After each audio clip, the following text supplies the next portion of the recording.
जय हिंद। नमस्कार दोस्तों, मैं संतोष कुमार आपके अपने YouTube चैनल विकास स्टडी बांका पर स्वागत करता हूं।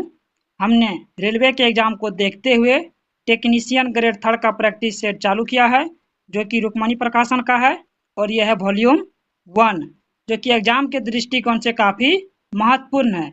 इसमें कुल 26 प्रैक्टिस सेट है, जिसमें से हमने 24 प्रैक्टिस सेट ऑलरेडी अपलोड कर दिए हैं।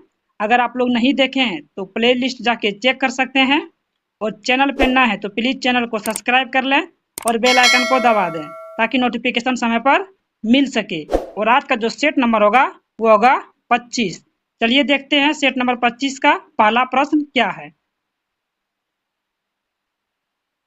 आज का पहला प्रश्न है, ये देख सकते हैं, मिलान करना है कि कॉलम 1 में दिए गए स्थानों को कॉलम 2 में दी गई प्रतिक्रियाओं से सुमेलित कीजिए और दिए गए विकल्प से सही उत्तर को चुनें।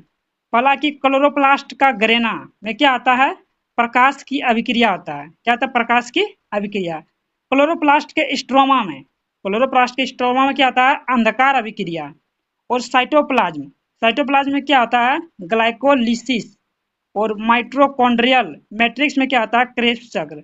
इस प्रकार जो इसका राइट आंसर होगा वो होगा option number D right answer होगा। अगला प्रश्न क्या है कि रुधिर में समान ग्लूकोज स्तर क्या होता है। रुधिर में समान ग्लूकोज स्तर होता है, वो होता है आपका 80 से 100 mg पर 100 ml रुधिर में, जो कि ऑप्शन नंबर बी। अब ये होता है कि रुधिर यानी ग्लूकोज ग्लूकोज होता है 100 से 80 से 100 mg पर 100 ml रुधिर में होता है आपका ग्लूकोज स्तर। होगा कि इंसुलिन की कमी से क्या होता है, मधुमेह रोग यानी डायबिटीज होता है। और पेंक्रियाज में पाए जाने वाले लेंगरहैंस दूपिकाओं से इंसुलिन स्रावित होता है। अगला प्रश्न है कि विटामिन B12 के प्रचुर स्रोत निम्न में से कौन सा है। तो विटामिन B12 के जो प्रचुर स्रोत है वो है आपका बकरी का लीवर और स्पाइरुलिना है, जो कि ऑप्शन नंबर सी। और विटामिन बी ट्वेल्व का रासायनिक नाम क्या है, तो साइनोकोबालामीन विटामिन B12 का रासायनिक नाम है। और इसकी कमी से रक्त अल्पता होता है, और इसके मुख्यतः स्रोत क्या है, वो है कोबाल्ट। इसके लिए मुख्यतः कोबाल्ट जिम्मेवार होता है, जो कि इस प्रकार इसका राइट आंसर होगा ऑप्शन नंबर सी। अगला प्रश्न है कि नींद न आने के लिए प्रयुक्त डॉक्टरी शब्द निम्न में से कौन सा है। प्रयुक्त डॉक्टरी शब्द है इंसोमिनिया, जो कि ऑप्शन नंबर बी में दिया गया है। यह डॉक्टरी शब्द है नींद ना आने का। और इससे और भी देख लेते हैं कि इंसोमिनिया के और कौन कौन से लक्षण है। तो रात में ठीक तरह से नींद ना आना, रात में सोना कम और ज्यादा जगना, बार बार नींद खुलना, नियमित कामों को ठीक से नहीं कर पाना और हमेशा थका हुआ महसूस करना, ये सब इसके लक्षण हैं। अगला प्रश्न क्या है कि एमिनियोसेंटोसिस एक तरीका है जो निम्न में क्या बताता है। एमिनियोसेंटोसिस एक तरीका है जो भ्रूण के लिंग को बताता है, अब एमिनियोसेंटोसिस करने का सबसे आम कारण यह जानना होता है कि शिशु कहीं डाउन सिंड्रोम तो नहीं है, इसी के लिए एमिनियोसेंटोसिस किया जाता है। अगला प्रश्न है कि निम्नलिखित में कौन एक आनुवांशिक रोग नहीं है। तो आपका हीमोफीलिया है, वर्धनता है, रंजकहीनता है, जबकि रतौंधी एक आनुवांशिक रोग नहीं है, ये एक संक्रमण रोग है। क्या ये एक संक्रमण रोग है, जबकि ये आपका आनुवांशिक रोग नहीं है। इसमें क्या होता है कि लाल हरा वर्धनता सबसे आम प्रकार की वर्धनता है, ये हो जाएगा आपका वर्धनता ऑप्शन नंबर डी। वर्धनता इसमें लाल और हरा में पहचानने में दिक्कत होती है, जबकि रतौंधी में क्या होता है, दिखता नहीं है, और ये होता है विटामिन ए की कमी के कारण। अगला प्रश्न है कि मानव में गुणसूत्र की संख्या 21 की त्रिगुणसूत्रता किसके लिए उत्तरदायी है। तो वो किसके लिए उत्तरदायी है, वो है आपका डाउन सिंड्रोम के लिए उत्तरदायी है, जो कि ऑप्शन नंबर सी में दिया गया है। डाउन सिंड्रोम में एक्सो के साथ शिशु पैदा होता है। किसके साथ? एक्सो के साथ। इसका जो सिंड्रोम में एक्सो एक्सो के साथ शिशु पैदा लेता है। अगला प्रश्न है कि प्रतिरोध का मात्रक निम्न में कौन सा है? प्रतिरोध का ऐसा ही मात्रक होता है वोल्ट पर एम्पियर। आप जानते हैं कि ओम के नियम से V बराबर होता है आई आर। यहाँ से आर का अगर मान निकालना चाहे तो वो V बाय क्या हो जाएगा? आई। अब V यानी कि क्या हो गया? वोल्ट। वोल्ट और आई से क्या हो गया? एम्पियर। MP ampere. तो ये हो गया वोल्ट पर एम्पियर, जो कि ऑप्शन नंबर बी में दिया गया है।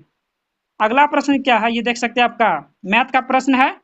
इसका पीडीएफ टेलीग्राम चैनल पर दिया गया है, वहां से जाके आप सेट लगा सकते हैं और मैथ रीजनिंग को भी बना सकते हैं। चलिए, उगादि उत्सव भारत के किस राज्य में मनाया जाता है? उगादि उत्सव जो मनाया जाता है भारत के, वो मनाए जाते हैं आंध्र प्रदेश में। और भी कौन कौन राज्य में? कर्नाटक राज्य में, तेलंगाना राज्य में और आंध्र प्रदेश में उगादि उत्सव मनाया जाता है। एक होता है कि धानु यात्रा, ये उड़ीसा राज्य में मनाया जाता है। अगला प्रश्न है कि दिल्ली दरबार 1911 के दौरान दिल्ली की आधारशिला इनमें से किसने रखी थी? तो दिल्ली की जो आधारशिला रखी थी वो रखी थी जॉर्ज पंचम ने। किसने रखी थी? तो जॉर्ज पंचम ने रखी थी। और जॉर्ज पंचम जो भारत आए थे वो किसके शासनकाल में आए थे? तो हार्डिंग द्वितीय के कार्यकाल में ब्रिटेन के राजा जॉर्ज पंचम भारत आए थे। अगला है कि जल ना अम्लीय होता है और ना ही क्षारीय, इसका मुख्य कारण क्या है? इसका मुख्य कारण है कि यह इलेक्ट्रॉनों को ग्रहण अथवा दान नहीं कर सकता है। इस प्रकार इसका राइट आंसर होगा ऑप्शन नंबर 1। अगला है कि अक्रिय गैस के लिए इलेक्ट्रॉन बंधुता डैश है। अक्रिय गैस के लिए इलेक्ट्रॉन बंधुता क्या होती है? शून्य होती है। क्या होती है? शून्य। अक्रिय गैस के लिए इलेक्ट्रॉन बंधुता शून्य। और इसका मुख्य कारण इसकी अस्थायी इलेक्ट्रॉनिक विन्यास है। इसका मुख्य कारण क्या है? अस्थायी इलेक्ट्रॉनिक विन्यास। और सर्वाधिक विद्युत बंधुता बंधुत्व किसकी होती है? वो क्लोरीन की होती है। किसकी होती है? क्लोरीन की।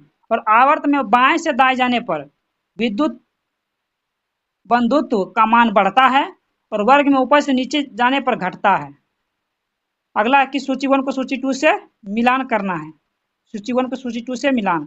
देखिए, कांसा, कांसा का क्या हो जाएगा? तांबा और टीन। पीतल होगा तांबा और जिंक। जर्मन सिल्वर क्या होगा? तो वो हो जाएगा आपका तांबा, जिंक और निकेल। और मुद्रण धातु क्या होगा? सीसा, एंटीमनी और टीन। तो इस प्रकार इसका राइट आंसर होगा ऑप्शन नंबर बी। अगला प्रश्न क्या है? ये देख सकते हैं, आपका क्या है? ये आपका न्यूमेरिकल कि रेडियम की अर्ध आयु 1600 वर्ष है। कितने समय के बाद यह 25% रहेगा? उपस्थित भार बताना, इसका क्या होगा? देखिए, 25%। तो आप जानते हैं आवर्तकाल क्या होगा? 1/2 पर पावर n बराबर हो जाएगा 25%। 25% का मतलब 25/100। जब इसको कटाएंगे तो 1/4 आ जाएगा। तो 1/2 पावर n और 1/4 को लिख सकते हैं 1/2 पे पावर 2। यहाँ से n का मान कितना निकल गया? वो निकल गया 2। n का मान कितना निकला? n का मान निकला 2। अब कुल समय यानी t बराबर क्या हो जाएगा? अर्ध आयु,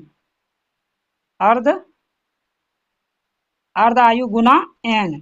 अर्ध आयु कितना आता है? दिया 1600 वर्ष गुना n का मान है 2, कर देंगे तो आ जाएगा कितना? 3200 वर्ष, जो कि ऑप्शन नंबर सी में दिया गया है। अगला प्रश्न क्या है? केंद्रक के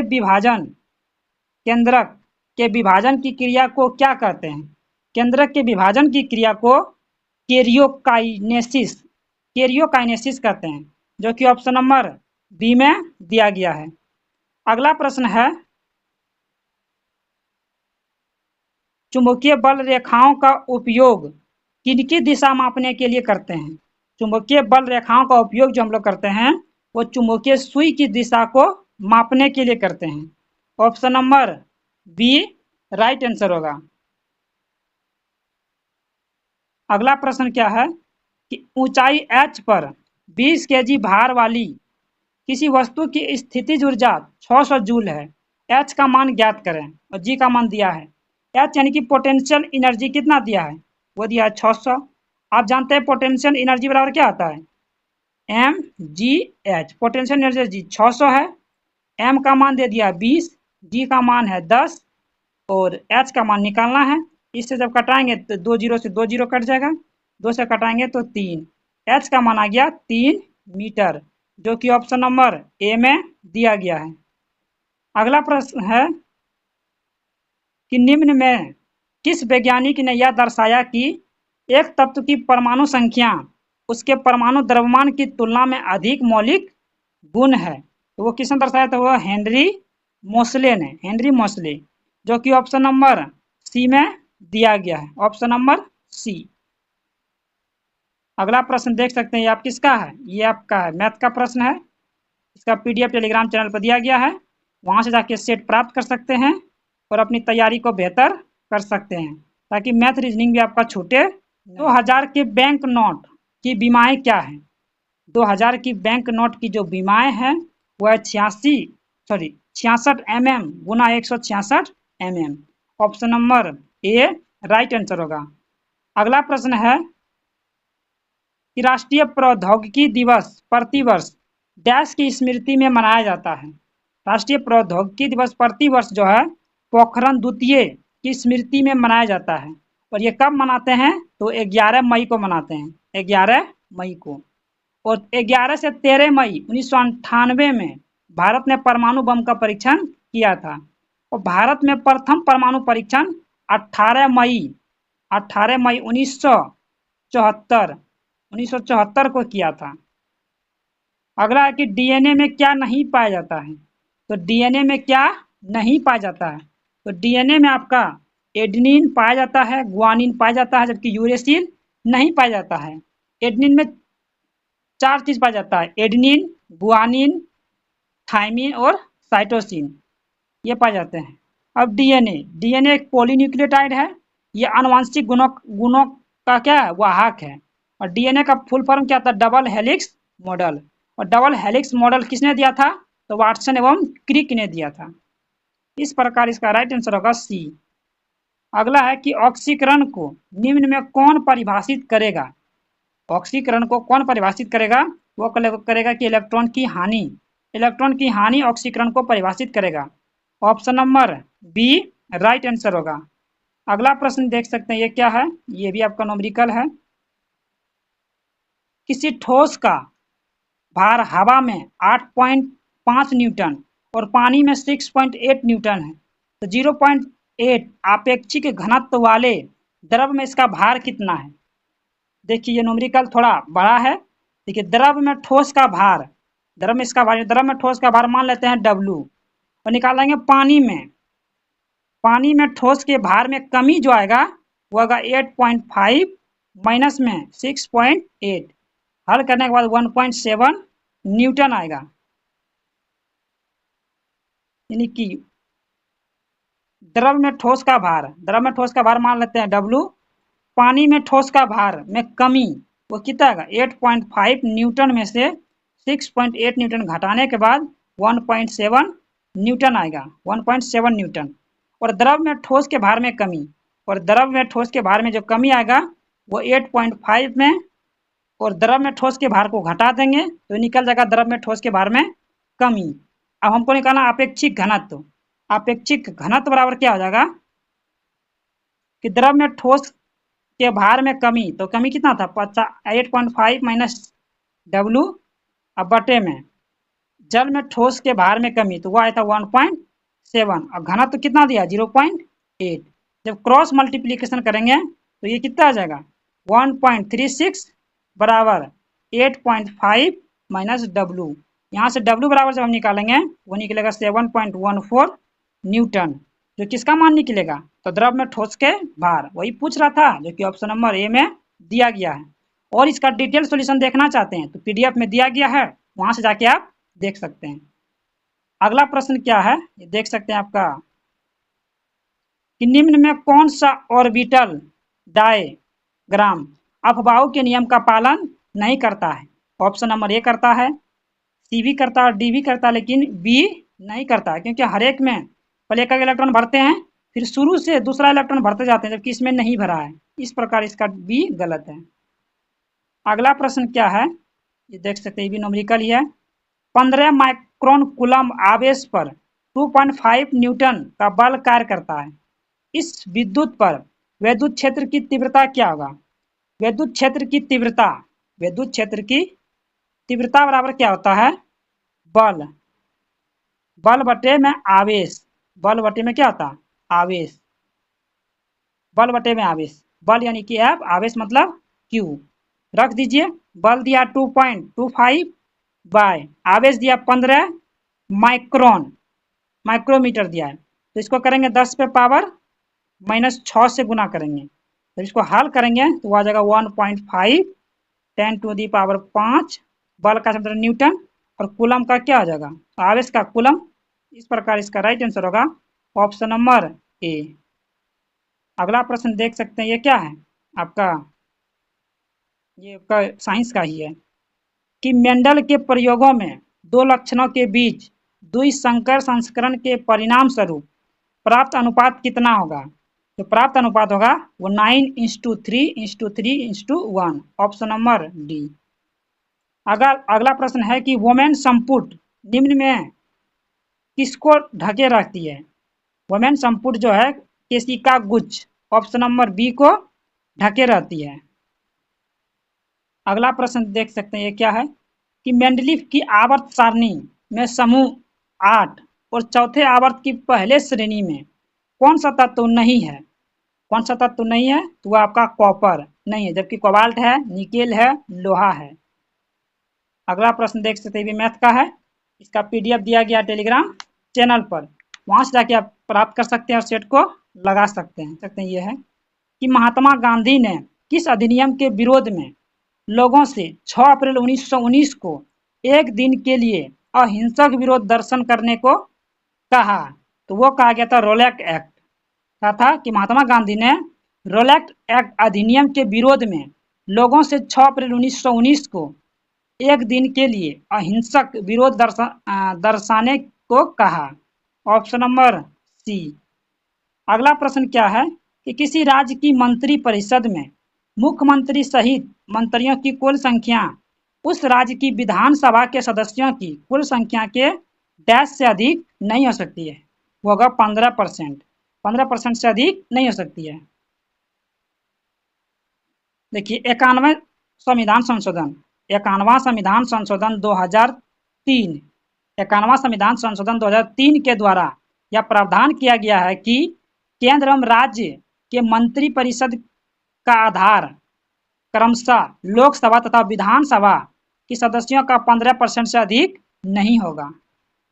अगला प्रश्न क्या है, ये देख सकते हैं आपका 12 वोल्ट की बैटरी एक अज्ञात प्रतिरोध के टर्मिनलों से संयोजित है। यदि 2 माइक्रो एम्पियर की धारा उस परिपथ से होकर प्रवाहित होती है, प्रतिरोध का मान ज्ञात कीजिए। आप ओम का नियम पढ़े होंगे कि V बराबर आई आर, यहाँ से आर का मान निकालेंगे तो V बाय आई। V का मान दिया 12 वोल्ट बाय, और आई का मान 2 माइक्रो दिया है, तो इसको कर देंगे 10 पे पावर -3 से गुना, 10 पावर -3 से गुना करेंगे तो 2 से कटाएंगे 6 और 3 जीरो पर चल जाएगा, तो 6 पर 3 जीरो हो जाएगा, और ये हो जाएगा आपका ओम, जो कि ऑप्शन नंबर सी में दिया गया है। अगला प्रश्न क्या है, ये देख सकते हैं। अगला प्रश्न कि निम्नलिखित में से कौन से कथन सही है? सही कथन को बताना है कि तत्वों के भौतिक और रासायनिक गुणों की तुलना करने के लिए वर्गीकरण आवश्यक है। बिल्कुल सही है। एक ही प्रकार के तत्वों को एक ही समूह में व्यवस्थित करने के लिए वर्गीकरण आवश्यक है। ये भी सही है। और विभिन्न प्रकार के तत्वों को एक ही समूह में व्यवस्थित करने के लिए वर्गीकरण आवश्यक है, नहीं। विभिन्न प्रकार के तत्वों को विभिन्न समूह में व्यवस्थित करने के लिए वर्गीकरण आवश्यक है, जो कि ये गलत है। तो इस प्रकार इसका राइट आंसर होगा ऑप्शन नंबर बी, कि केवल 1 और 2 सही है। अगला प्रश्न ये देख सकते हैं कि लिटमस विलयन के संबंध में कौन सा कथन सही है? लिटमस विलयन के संबंध में बताना कि कौन सा कथन सही है। तो इसका जो कथन सही है ऑप्शन नंबर सी, कि लिटमस विलयन एक बैंगनी रंजक होता है जिसे लाइकन से निष्कर्षित किया जाता है। Option number C. अगला प्रश्न क्या है कि गोलीय दर्पणों द्वारा प्रतिबिंब निर्मित करने के लिए फोकस दूरी और वक्रता त्रिज्या r के लिए सही चिन्ह परिपाटी निम्नलिखित में से कौन सी होगी? वो होगी ऑप्शन नंबर एक। क्या अवतल दर्पण के लिए फोकस दूरी ऋणात्मक और वक्रता त्रिज्या भी ऋणात्मक, दोनों ऋणात्मक होगा। ऑप्शन नंबर एक। अगला है कि निम्नलिखित में से कौन से पौधों द्वारा उत्सर्जित मुख्य अपशिष्ट उत्पाद है? तो पौधों द्वारा उत्सर्जित मुख्य अपशिष्ट उत्पाद है केवल ऑक्सीजन और जलवाष्प, केवल ऑक्सीजन और जलवाष्प। ऑप्शन नंबर एक। अगला है कि एक कमरे में ऊर्ध्वाधर ऊपर की ओर एक चुंबकीय क्षेत्र आरोपित किया गया है।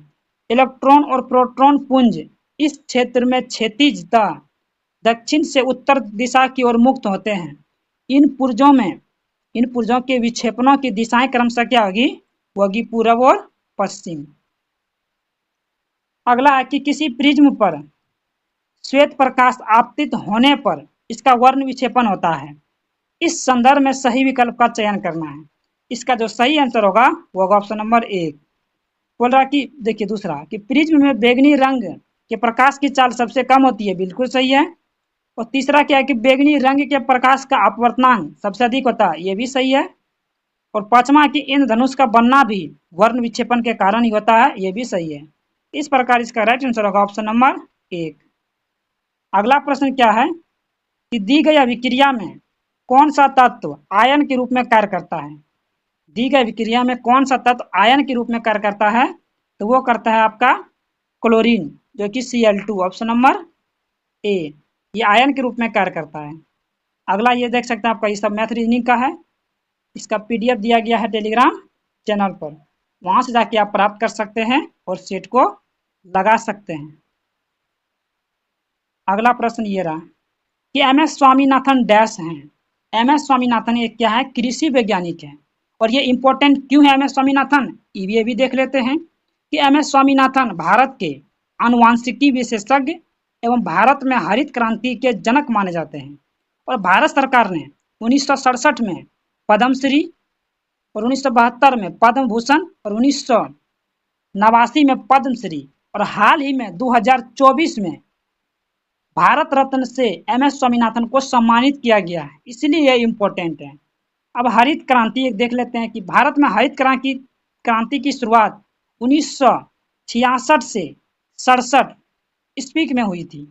और विश्व में हरित क्रांति का जनक नॉर्मन अर्नेस्ट बोरलॉग को जाना जाता है। और भारत में हरित क्रांति के जनक एम एस स्वामीनाथन को जाना जाता है। अगला है कि नाम द्रोलिंग मठ भारत के किस राज्य में स्थित है? नाम द्रोलिंग मठ जो है भारत के कर्नाटक राज्य में स्थित है। और भी कुछ मठ देख लेते हैं किस राज्य में है। तवांग मठ अरुणाचल प्रदेश में है, रूमटेक मठ सिक्किम में है, थिक्से मठ लद्दाख में है, हेमिस मठ लद्दाख में है, माइंड रोलिंग मठ उत्तराखंड में है, और तसुल लांगखांग मठ हिमाचल प्रदेश में है। अगला प्रश्न क्या है कि आधुनिक आवर्त नियम के संबंध में निम्न में से कौन सा कथन सत्य है? इसका सत्य कथन बताना है, वह ऑप्शन नंबर बी कि किसी उदासीन परमाणु में परमाणु क्रमांक केवल इलेक्ट्रॉनों या प्रोटॉनों की संख्या बराबर होता है। Option number B. अगला है कि 100 सेंटीमीटर त्रिज्या वाले एक अवतल दर्पण में ध्रुव और वक्रता केंद्र के बीच की दूरी इनमें से कितनी होगी? ये मान लीजिए आपका क्या है, अवतल दर्पण है। यहाँ आपका क्या आता है फोकस, और यहाँ आपका वक्रता त्रिज्या, और इधर आपका क्या आता है अनंत। और यहाँ से वक्रता त्रिज्या और ये ध्रुव के बीच की दूरी को हम लोग वक्रता त्रिज्या कहते हैं। ये 100 सेंटीमीटर है, 100 सेंटीमीटर त्रिज्या यानी ये 100 सेंटीमीटर दिया। अब इसी की दूरी पूछ रहा है कि ध्रुव यानी ध्रुव और वक्रता केंद्र इसकी बीच की दूरी क्या होगा? इसकी बीच की दूरी भी 100 ही सेंटीमीटर होगा, 100 सेंटीमीटर। देखिए ऑप्शन नंबर ए में दिया गया है। अगला है कि मां से गर्भ को पोषक तत्वों की आपूर्ति किसके माध्यम से की जाती है? तो वो करते हैं हम लोग प्लेसेंटा के माध्यम से। किसके माध्यम से करते हैं? प्लेसेंटा के माध्यम से। देखिए ऑप्शन नंबर सी में दिया गया है। प्लेसेंटा भोज्य पदार्थों जैसे कि ग्लाइकोजन और वसा आदि को भी संग्रह करता है। प्लेसेंटा एक तरह से प्रतिरक्षी अंग का भी कार्य करता है। यह वायरस, बैक्टीरिया और कई सारी दवाइयों को मां के शरीर से भ्रूण के रक्त में प्रवेश को रोकता है और भ्रूण को सांस लेने के लिए ऑक्सीजन की सप्लाई प्लेसेंटा के द्वारा होती है। अगला है कि कार्बन यौगिकों में किस प्रकार के बंध होते हैं। कार्बन यौगिकों में सहसंयोजक बंध होते हैं। अब सहसंयोजक बंध कैसे होता है वो भी देख लेते हैं कि जब दो परमाणु आपस में इलेक्ट्रॉनों को साझा करके अपना अष्टक पूरा करते हैं तो उनके बीच जो बना हुआ रासायनिक बंधन होता है उसको हम लोग सहसंयोजक बंधन कहते हैं। अगला है, निम्न में से कौन सा घोल इनमें सबसे अधिक अम्लीय है। जिसका पीएच मान सबसे कम होगा वह अधिक अम्लीय होगा। सबसे पीएच मान किसका है तो वह है आपका 0 का, ये सबसे अधिक अम्लीय होगा। और पीएच मान 0 से लेकर के 14 के बीच में होता है। सबसे अधिक अम्लीय 0 होता है, सबसे अधिक क्षारीय 14 होता है। अगला है, देख सकते हैं आपका न्यूमेरिकल का है कि 21 न्यूटन के एक बल को 3 किलोग्राम द्रव्यमान वाली वस्तु पर लगाया जाता है तो उत्पन्न त्वरण F बराबर क्या होता है ma। m का मान क्या दिया है 21 न्यूटन बराबर m का मान 3 kg और a का मान निकालना है। 3 से कटाएंगे 3 सती 21 तो a का मान कितना निकला 7 मीटर प्रति सेकेंड स्क्वायर। अगला कि पार्थेनोकॉर्पी को किसके रूप में परिभाषित किया जाता है तो निषेचन के बिना फलों के विकास को हम लोग क्या कहते हैं पार्थेनोकॉर्पी, जो कि ऑप्शन नंबर डी में दिया गया है। अगला प्रश्न है कि अवतल दर्पण में जब वस्तु को अनंत पर रखा जाता है तो छवि कहाँ बनेगा। ये मान लीजिए कि अवतल दर्पण है, ये आपका फोकस, ये आपका वक्रता त्रिज्या और यहाँ है आपका अनंत।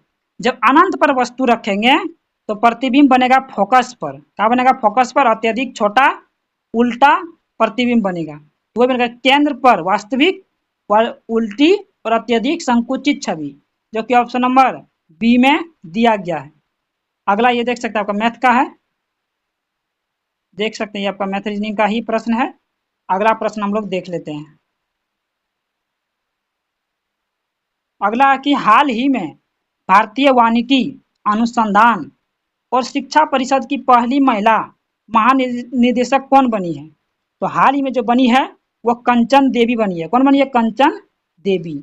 अब देख लेंगे रितु बहरी क्या है। रितु बहरी है उत्तराखंड हाई कोर्ट की पहली मुख्य न्यायाधीश। और CISF की पहली महिला महानिदेशक कौन बनी है तो वो बनी है नीना सिंह। और मंगल ग्रह पर रोवर संचालित करने वाली पहली भारतीय नागरिक अक्षता कृष्णमूर्ति बनी है। अगला है कि अयोध्या में बने भव्य राम मंदिर के वास्तुकार कौन है। राम मंदिर के वास्तुकार कौन है तो राम मंदिर के वास्तुकार है चंद्रकांत वी सोमपुरा। चंद्रकांत वी सोमपुरा। पूछेगा अयोध्या के रामलला के मूर्ति का वास्तुकार कौन है तो वह अरुण योगीराज। अरुण योगीराज।